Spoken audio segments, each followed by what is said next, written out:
ഭാരത് ജോഡോ ന്യായ് യാത്രയുണ്ടല്ലോ, മണിപ്പൂരിൽ പര്യടനം തുടരുന്ന ഒരു സാഹചര്യം കൂടിയുണ്ടല്ലോ. അപ്പോൾ അതുമായി ബന്ധപ്പെട്ട വിവരങ്ങൾ കൂടി വളരെ വേഗത്തിൽ ഒന്ന് പങ്കുവയ്ക്കാം.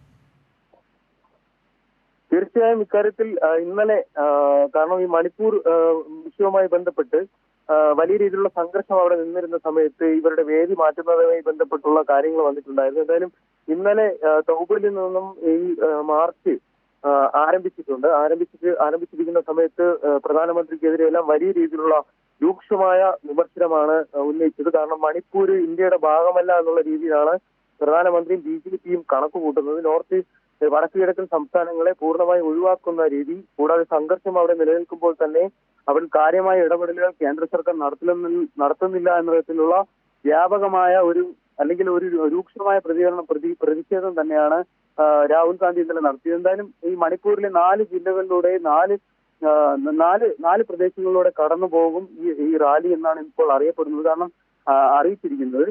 കൂടാതെ ഈ വലിയ രീതിയിലുള്ള ഒരു സംഘർഷം നിലനിൽക്കുന്നത് കൊണ്ട് തന്നെ ഈ ഭാരത് ന്യായ് യാത്രയ്ക്ക് കൃത്യമായ സുരക്ഷയും ഒരുക്കിയിട്ടുണ്ട്. പൂർണ്ണമായും ഏകദേശം 75% ബസ്സിൽ തന്നെയായിരിക്കും രാഹുൽ ഗാന്ധി മണിപ്പൂരിലൂടെ യാത്ര ചെയ്യുക എന്നറിയുന്നു. ഈ മണിപ്പൂരിലുള്ള യോഗങ്ങൾ ഇന്ന് രാത്രിയോടെ അവസാനിച്ചാൽ ഇന്ന് രാത്രിയോടെ തന്നെ നാഗാലാൻഡിലേക്ക് പ്രവേശിക്കുമെന്ന് തന്നെയാണ് കോൺഗ്രസ് നേതൃത്വം സൂചിപ്പിക്കുന്നത്. എന്തായാലും ഈ ലോക്സഭ